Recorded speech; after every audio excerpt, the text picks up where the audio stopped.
नमस्कार। जो कहेंगे सच कहेंगे, मैं हूं सचिन। सियासत में एक पुरानी कहावत है कि डिफेंसिव खेलने से कभी मैच नहीं जीते जाते और मैच जीतने के लिए अग्रेशन बहुत जरूरी होता है, अग्रेसिव होना ही पड़ता है। इस समय विपक्ष भी ऐसा ही कर रहा है। नंबर गेम में कम होने के बावजूद भी विपक्ष आक्रामक तरीके से सरकार को घेरने की रणनीति में जुटा है। विपक्ष मानो पूरे तरीके से फ्रंट फुट पर खेल रहा है।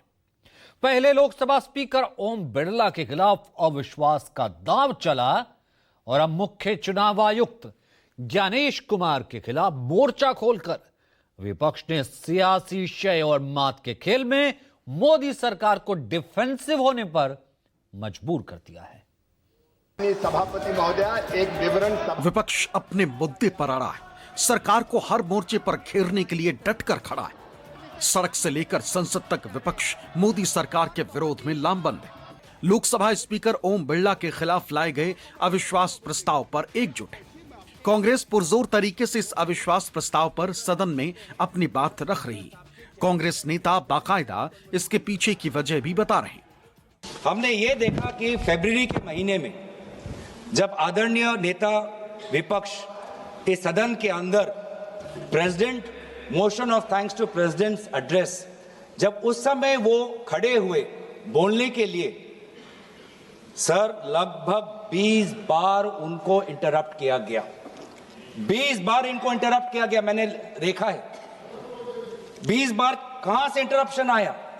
जो स्पीच में जब अगर पढ़ेंगे ट्रांसक्रिप्ट तो नेता विपक्ष के बोलते हुए 20 बार उनके बीच में इंटरवेंशंस आते हैं आदरणीय अध्यक्ष महोदय के, पैनल ऑफ चेयरपर्सन, उस समय जो चेयरपर्सन होते हैं, senior members of treasury benches, defence minister, home minister, parliamentary affairs minister.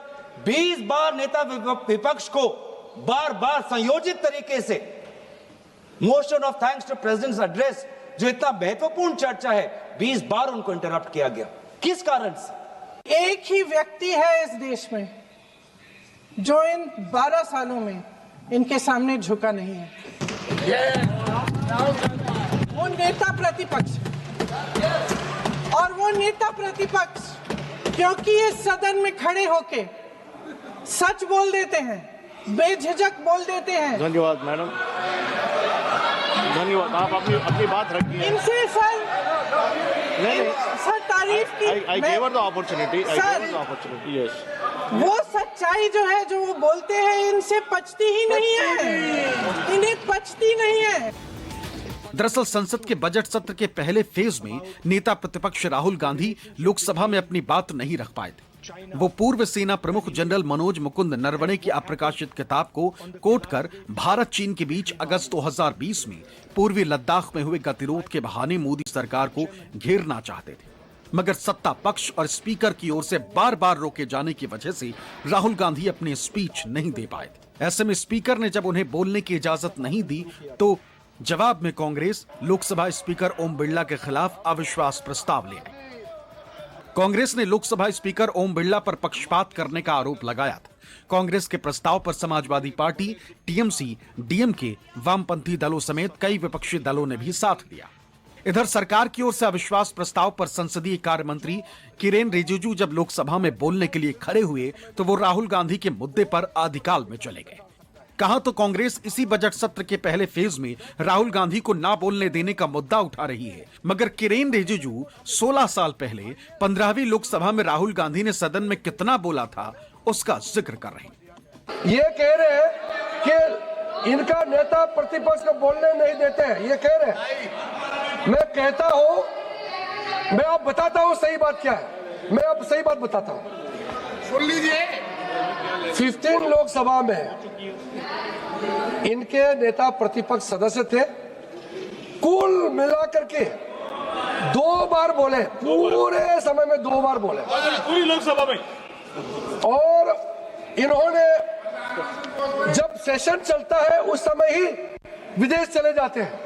Session चल रहे हैं, विदेश चले जाते हैं और यहाँ बोलते हैं कि बोलने नहीं दिया जा रहा है। सर, नियम कहता है जब कोई कोई भी मेंबर अपना भाषण रखते हैं, डिबेट में इंटरवेंशन करता है, उसके बाद जो उसका नेक्स्ट बोलते हैं उसका सुनना होता है। इनका नेता प्रतिपक्ष अपना बात बोल के खत्म हुआ, बैठे बगैर वो चले जाते हैं, किसी का सुनता नहीं है। गजब है सरकार। अभी 18वीं लोकसभा चल रही है और आप 15वीं पर ही अटके हुए हैं। तो ये भी जान लीजिए कि 15वीं लोकसभा यानी 2009 से 2014 के बीच राहुल गांधी महज एक सांसद हुआ करते थे, जबकि इस वक्त वो नेता प्रतिपक्ष हैं। चलिए अब वापस लोकसभा स्पीकर ओम बिरला के खिलाफ अविश्वास प्रस्ताव के मुद्दे पर लौटते हैं। नंबर गेम में कम होने के चलते विपक्ष भले ही ओम बिरला को स्पीकर की पद से हटा ना पाए, लेकिन अविश्वास प्रस्ताव लाकर सरकार पर दबाव जरूर बना रखा है। भले ही सरकार के पास बहुमत है, स्पीकर के खिलाफ अविश्वास प्रस्ताव का गिरना भी तय, मगर सदन में इस पर चर्चा के दौरान विपक्ष को वो मंच जरूर मिल गया जहां वो सरकार और स्पीकर के तालमेल को लोकतंत्र के खिलाफ बताने की स्ट्रेटजी में कामयाब हो गए। वैसे भी सियासत में सारा खेल नैरेटिव का ही माना जाता है। सरकार अभी विपक्ष की इस स्ट्रेटजी से पार भी नहीं पाई है कि अपोजिशन एक और नो कॉन्फिडेंस की तैयारी में जुट गया है। विपक्ष अब मुख्य चुनाव आयुक्त ज्ञानेश कुमार को हटाने के लिए महाभियोग लाने का फैसला कर चुका है। मौजूदा वक्त में विपक्ष की तीसरी सबसे बड़ी पार्टी और पश्चिम बंगाल की सत्ता पर काबिज टीएमसी मुख्य चुनाव आयुक्त ज्ञानेश कुमार के खिलाफ महाभियोग लाने जा रही है। इसके लिए टीएमसी दूसरे दलों के सांसदों के हस्ताक्षर जुटाने की प्रक्रिया में लगी हुई है। सूत्रों की माने तो कांग्रेस समेत कई विपक्षी दल भी इस पहल का समर्थन कर सकते हैं। टीएमसी सांसद सौगत रॉय की माने तो विपक्ष के कई दलों के साथ उनकी चर्चा भी हुई। 1-2 दिन में राज्यसभा में सीएसी के खिलाफ महाभियोग प्रस्ताव लाया जाएगा। सीईसी को हटाने के लिए इम्पीचमेंट नोटिस लाने का यह फैसला है, आजकल के अंदर ये होगा। आप लोगों में विपक्षी दलों में इस पर चर्चा हुई है? हाँ, चर्चा हुई है, कल डिटेल में चर्चा हुई, कल हुआ था। क्या फैसला तय हुआ है कि मूव करेंगे राज्यसभा से वो इम्पीचमेंट नोटिस। जानकारी के मुताबिक इस प्रस्ताव के लिए पहल के समन्वय खुद पार्टी के सांसद और महासचिव अभिषेक बनर्जी कर रहे हैं। उन्होंने पहले भी संकेत दिया था कि पार्टी सीईसी ज्ञानेश कुमार के खिलाफ महाभियोग लाने की तैयारी में है। टीएमसी ही नहीं बल्कि विपक्ष के दूसरे दल भी चुनाव आयोग की निष्पक्षता पर सवाल खड़े करती रही। लिहाजा टीएमसी के इस स्टैंड पर विपक्ष के दूसरे दल भी सहमत दिख रहे हैं। कांग्रेस से लेकर समाजवादी पार्टी और आरजेडी भी ज्ञानेश कुमार के खिलाफ इस मोर्चे बंदी में शामिल है। ज्ञानेश कुमार जी ने अपने पद की गरिमा गिरा दी। उन्होंने एक ऐसी स्थिति की है कि जनता का विश्वास अब उन पर नहीं रहा। जिस तरह से एसआईआर हो रहा है, जिस तरह से एसआईआर किया जा रहा है, जिस तरीके से बिहार में हुआ, उसके बाद उन्होंने अपने पद की गरिमा नष्ट कर दी। ज्ञानेश कुमार को आत्मचिंतन और आत्ममंथन करना चाहिए कि उनसे पहले भी थे। ऐसा नहीं कि जो पहले थे सभी खुश है, लेकिन इतना अति किसी ने नहीं किया था। तो जिस तरह लोकतंत्र का रक्षा करने के लिए सबसे ऊपर वाली कुर्सी पर बैठकर जो उनका आचरण रहा, निश्चित रूप से दुर्भाग्यपूर्ण है। ज्ञानेश कुमार जी एक बात हमेशा भूल जाते हैं कि लोकतांत्रिक व्यवस्था में चुनाव शांतिपूर्वक होने से ज़्यादा जरूरी है निष्पक्ष होना। चुनाव तो रूस में भी होता है, चुनाव तो चीन में भी होता है जहां आर्मी के पहरे में, चुनाव तो पाकिस्तान में भी होता है जहां पूरी आर्मी की पहरे में शांतिपूर्वक बूथ लूट लिए जाते हैं। जाहिर है विपक्ष ज्ञानेश कुमार के खिलाफ भी एकजुट है। इस तरह विपक्षी दल फ्रंट फुट पर उतरकर सरकार को बैकफुट पर लाने का दाव चल रही है। अगर विपक्ष संसद में सीईसी के खिलाफ महाभियोग का नोटिस देता है तो देश में पहली बार होगा कि किसी मुख्य चुनाव आयुक्त के खिलाफ महाभियोग आएगा। मुख्य चुनाव आयुक्त के खिलाफ अविश्वास प्रस्ताव लाने के लिए लोकसभा में कम से कम 100 सांसदों और राज्यसभा में कम से कम 50 सांसदों के हस्ताक्षर की आवश्यकता होती है। इसके बाद ही इससे जुड़े नोटिस को विचार के लिए स्वीकार किया जाता है। मुख्य चुनाव आयुक्त, सीईसी और चुनाव आयुक्तों की नियुक्ति और उनके कार्यों से संबंधित 2023 के कानून के मुताबिक मुख्य चुनाव आयुक्त को उसके पद से केवल उसी प्रकार और उन्हीं आधारों पर हटाया जा सकता है जैसे सुप्रीम कोर्ट के न्यायाधीश को हटाया जाता है। इसका मतलब यह है कि मुख्य चुनाव आयुक्त को केवल संसद के दोनों सदनों में महाभियोग के माध्यम से ही हटाया जा सकता है। सीईसी को पद से हटाने का प्रस्ताव संसद के किसी भी सदन में पेश किया जा सकता है। इस प्रस्ताव के पास होने के लिए विशेष बहुमत की आवश्यकता होती है, यानी प्रस्ताव को सदन की कुल सदस्य संख्या का बहुमत और उपस्थित और मतदान करने वाले सदस्यों की 2/3 बहुमत का समर्थन प्राप्त होना चाहिए। यानी मुख्य चुनाव आयुक्त को हटाना एक लंबी और जटिल प्रक्रिया है, लेकिन इसकी चर्चा मात्र से चुनाव आयोग की साख और सरकार की नियुक्तियों पर सवाल खड़े हो जाते हैं। टीएमसी समेत विपक्ष महाअभियोग के जरिए जनता के बीच ये संदेश देना चाहता है कि चुनाव प्रक्रिया निष्पक्ष नहीं है और इसका मकसद सरकार की चुनावी जीत के दावों पर सवालिया निशान लगाना है। Yesterday, the leader of the house very eloquently spoke about electoral reform. All of us here are for electoral reform, sir, all of us. But the SIR which is being conducted by this completely unreliable chief election commissioner, we need to discuss this in the house. Sir, we need to discuss this in the house. वहीं सत्ता पक्ष कह रहा है कि विपक्षियों के पास अब यही काम रह गया है, इस तरह के प्रस्ताव लाकर सिर्फ लोगों और संसद का समय बर्बाद किया जा रहा है। इन विपक्षियों का यही काम है। देखिए, संसद का जो प्रोसीडिंग है उसकी कार्यवाही को सुचारू रूप से नहीं चलने देना है। अनाप शनाप कभी स्पीकर के खिलाफ, कभी मुख्य चुनाव आयुक्त के खिलाफ, यही सब ये करते रहेंगे। लोगों का, संसद का कीमती समय बर्बाद करेंगे और कोई काम इनको है। सत्ता पक्ष भी जानता है कि संसद में संख्या के आधार पर सरकार को कोई दिक्कत नहीं होगी और विपक्ष का सीईसी के खिलाफ यह महाअभियोग प्रस्ताव का हश्र भी वही होगा जो स्पीकर के खिलाफ लाए गए अविश्वास प्रस्ताव का होने वाला है। मगर इससे इतना जरूर तय हो गया है कि सरकार के खिलाफ विपक्ष एकजुट है और यही विपक्षी एकता मोदी सरकार के लिए सिरदर्द बनी हुई है। विपक्ष लगातार आरोप लगाता रहा है कि देश की संवैधानिक संस्थाओं पर मोदी सरकार का कब्जा है, वो सरकार के इशारे पर काम कर रही है, जिस पर मोदी सरकार को बार बार ये स्पष्टीकरण देना पड़ रहा है कि संस्थाएं स्वतंत्र हैं। ऐसे में जब सरकार को बार बार सफाई देनी पड़े तो वो खुद ब खुद बैकफुट पर मानी जाती है। इससे पहले राहुल गांधी भी कई दफे चुनाव आयोग के खिलाफ मोर्चा खोल चुके हैं। बिहार चुनाव के दौरान भी वो चुनाव आयोग पर निशाना साधते रहे। दिल्ली में कई प्रेस कॉन्फ्रेंस कर बोगस वोटरों के मुद्दे पर मुख्य चुनाव आयुक्त को कटघरे में खड़ा कर चुके हैं। दिल्ली से कुमार गौरव के साथ ब्यूरो रिपोर्ट, न्यूज़ 24। तो जब से चुनाव आयोग देश में एसआईआर करवाने का उसने फैसला किया है, तब से ही वो विपक्ष के निशाने पर है। चाहे वो बिहार का चुनाव हो या फिर अब पश्चिम बंगाल का।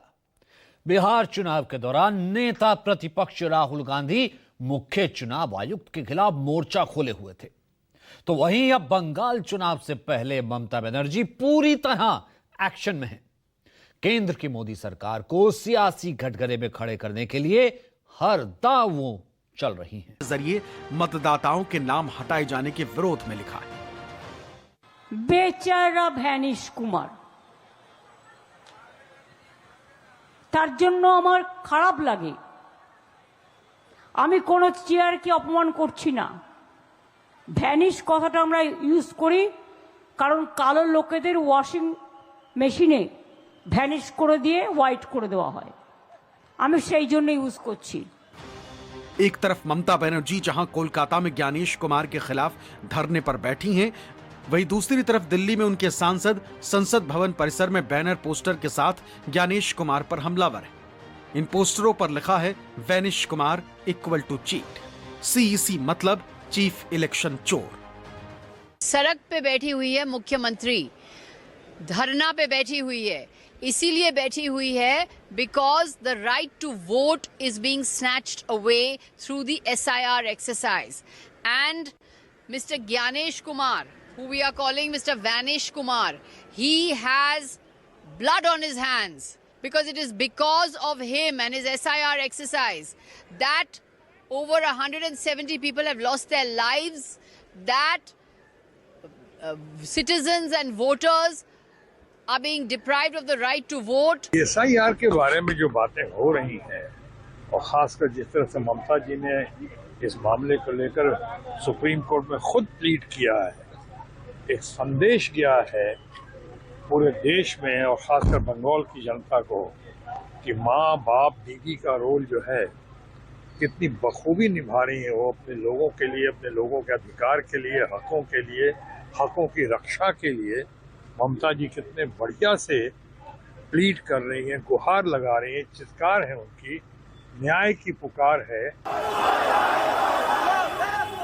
न सिर्फ मुख्यमंत्री ममता बनर्जी और उनके सांसद बल्कि पार्टी कार्यकर्ताओं ने भी ज्ञानेश कुमार के खिलाफ मोर्चा खोल रखा है। ये 3 तस्वीरें देखिए। पहली तस्वीर 8 मार्च की है, जब ज्ञानेश कुमार और उनकी टीम के काफिले को कोलकाता एयरपोर्ट के बाहर काले झंडे दिखाए गए। वहीं दूसरी तस्वीर 9 मार्च की है, जब कोलकाता के काली घाट मंदिर में सीईसी ज्ञानेश कुमार दर्शन के लिए पहुंचे थे। उस वक्त भी लोगों ने मंदिर के बाहर ज्ञानेश कुमार का विरोध करते हुए काले झंडे दिखाए। जबकि तीसरी तस्वीर 10 मार्च की है, जब ज्ञानेश कुमार का काफिला गुजर रहा था तो उस वक्त भी लोगों ने काले झंडे दिखाए। प्रदर्शनकारियों ने इस दौरान ज्ञानेश कुमार गो बैक के नारे भी लगाए। ये ज्ञानेश कुमार जी को नहीं कर रहा है, ये बांग्लादेशी मुसलमान घुसपैठिया को संरक्षण देने के लिए ममता बनर्जी को जो धरना ड्रामा चल रहा है उसका तहत ये सब हो रहा है। ये कोई नया बात नहीं है। जो कॉन्स्टिट्यूशनल हेड है, जो कॉन्स्टिट्यूशनल बॉडी है, उनके खिलाफ इस तरीके से हरकत पश्चिम बंगाल में नया नहीं है। दरअसल मुख्य चुनाव आयुक्त ज्ञानेश कुमार बंगाल चुनाव की तैयारियों की समीक्षा के लिए 3 दिनों के लिए कोलकाता दौरे पर पहुंचे। इस दौरान जहां से भी ज्ञानेश कुमार का काफिला गुजरा, टीएमसी कार्यकर्ताओं ने जमकर विरोध प्रदर्शन किया।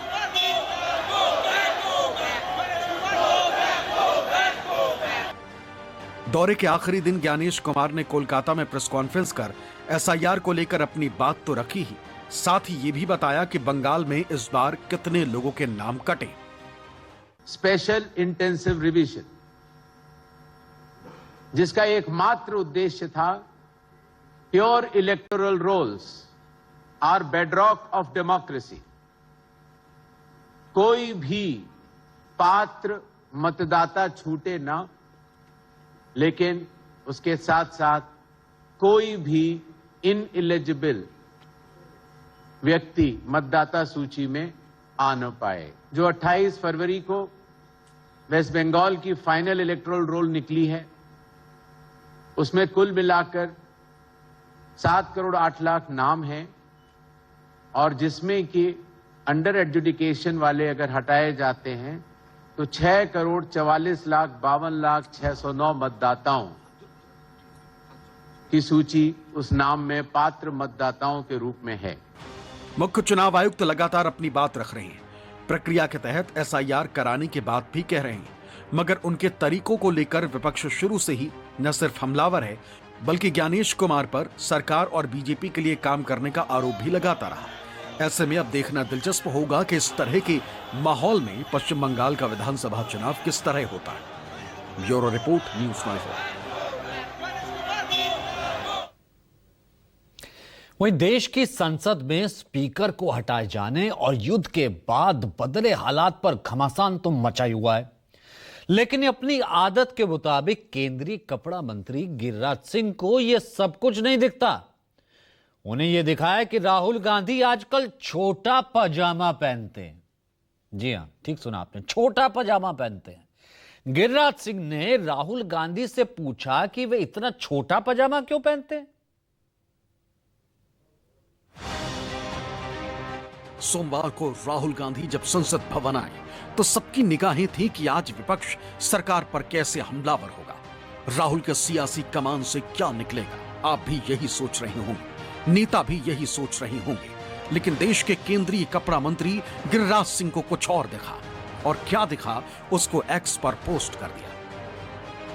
राहुल गांधी इतना छोटा पजामा क्यों पहनते? सही तो कहा आपने गिरिराज सिंह जी, इसमें ऐसा क्या गलत कहा? देश के कपड़ा मंत्री हैं, टेक्सटाइल्स इंडस्ट्रीज ऐसे ही तो आगे बढ़ेगी। इंची टेप लेकर तो दर्जी चलते हैं, आप तो कपड़ा मंत्री हैं। दूर से ही पकड़ लिया कि राहुल का पजामा छोटा है। राहुल गांधी इतना छोटा पजामा क्यों पहनते? जाकी रही भावना जैसी, प्रभु मूरत देखी तिन तैसी। जब सोते जागते, खाते पीते, हर वक्त दिमाग में रहेगा मुसलमान, तो फिर लेंगे ना राहुल के पजामे के नाम। देश में इस वक्त क्या हालात हैं, उसकी एक झलक देखिए। गैस सिलेंडर के लिए लंबी लंबी कतारें लग रही हैं, लेकिन गिरिराज सिंह को राहुल का पजामा छोटा दिखता है। गिरिराज सिंह के कमेंट पर कांग्रेस के प्रवक्ता सुप्रिया श्रीनेत ने क्या लिखा, वो भी सुनिए। मूर्खाधिराज, बस अपने पोस्ट पर कमेंट पढ़ लीजिए, खुद समझ आ जाएगा दुनिया आपके बारे में क्या सोचती है। जाहिर है बात निकली है तो दूर तलक जाएगी। प्रियंका गांधी से जब पत्रकारों ने गिरिराज सिंह के इस पोस्ट पर सवाल पूछा तो क्या बोली, सुनिए। गिरिराज सिंह कह रहे हैं कि राहुल गांधी छोटा पैजामा क्यों पहनते हैं? कैसा सवाल है, आप मेरे से क्या पूछ रहे हैं? उन्होंने ट्वीट करके किया। वो कह रहे हैं वस्त्र मंत्री है मैम। मतलब ऐसी बातें होनी चाहिए कि जो आज देश में संकट है, जो लोग भुगत रहे हैं इनकी पॉलिसीज की वजह से, उनकी बातें होनी चाहिए। जब राहुल गांधी के पजामे पर गिरिराज सिंह कमेंट करेंगे तो कांग्रेस वाले चुप तो रहेंगे नहीं। अब नहीं है, राहुल गांधी ने जो सवाल खड़े किए हैं उसका जवाब ये दे नहीं पाते। घुटनों पर आकर डील कर ली, अमेरिका के सामने घुटने टेके हुए हैं, विदेश नीति की धज्जियां उड़ा दी, तो कहाँ खड़ा है देश? कहाँ ला करके खड़ा कर दिया देश को? राहुल जी सवाल उठा रहे हैं तो जवाब है नहीं, तो यही कहेंगे और क्या कहेंगे? किसियानी बिल्ली खंबा नोचे, बस ये नोच रहे हैं, नोचते रहिए। लेकिन कहते हैं ना, राम मिलाए जोड़ी ... यह है निशिकांत दुबे जी। जब गिरिराज जी राहुल के पजामे पर बोल दिए तो उसके आगे का हिस्सा ये जोड़ दिए। ये व्यक्ति एक फटीचर जैसा जो है पैंट पहन लेता है, एक टी शर्ट पहन लेता है। कभी आपने देखा है पार्लियामेंट की गरिमा का इससे बड़ा हनन आपने देखा है? तो जब उस आदमी को खादी के प्रति, स्वदेशी के प्रति, अपने कांग्रेस पार्टी के प्रति कोई सम्मान नहीं है, तो वो पार्लियामेंट के प्रति उसको क्या सम्मान होगा? इसीलिए पार्लियामेंट को बंधक बना लिया। और मुझे लगता है कि इससे बड़ा दुर्भाग्यपूर्ण इतिहास कांग्रेस का न कभी होगा और न कभी हो सकता। राहुल फटीचर है या इनकी सोच फटीचर है, ये तय करना आपके ऊपर छोड़ देते हैं। निशिकांत जी ने सही तो कहा है, कपड़े के पहनावे से ही आदमी की पहचान होती है। जिसका जूता जितना चमकता है उसकी चमक उतनी दूर तक जाती है। कभी गांव के आदमी से पूछिए कि उसका जूता कितना चमकता है, जवाब मिल जाएगा। जो काम अंग्रेज करते थे वो अब ये करने लगे हैं। ये हम यूं ही नहीं कह रहे। ये तस्वीर देखिए, 1931 में महात्मा गांधी जब लंदन गए थे तो तत्कालीन प्रधानमंत्री विंस्टन चर्चिल ने गांधी जी को अधनंगा फकीर कहा। जब अंग्रेजों ने गांधी को नहीं छोड़ा तो आज के राहुल गांधी कैसे बच सकते हैं? सवाल उस वक्त भी सत्ता को सीधे चुनौती का था और सवाल आज भी सत्ता से सीधे टकराने का है। एक ही व्यक्ति है इस देश में जो इन 12 सालों में इनके सामने झुका नहीं है, वो नेता प्रतिपक्ष। और वो नेता प्रतिपक्ष क्योंकि इस सदन में खड़े होके सच बोल देते हैं, बेझिझक बोल देते हैं। धन्यवाद मैडम, धन्यवाद। आप अपनी बात रखिए। इनसे सर तारीफ की। I gave her the opportunity. Yes. वो सच्चाई जो है, जो वो बोलते हैं, इनसे पचती ही नहीं है, इन्हें पचती नहीं है। प्रियंका जी, आप कहती हैं राहुल लड़ाकू हैं, लेकिन गिरिराज सिंह तो कहते हैं कि राहुल अबोध बालक है, अर्बन नक्सल है।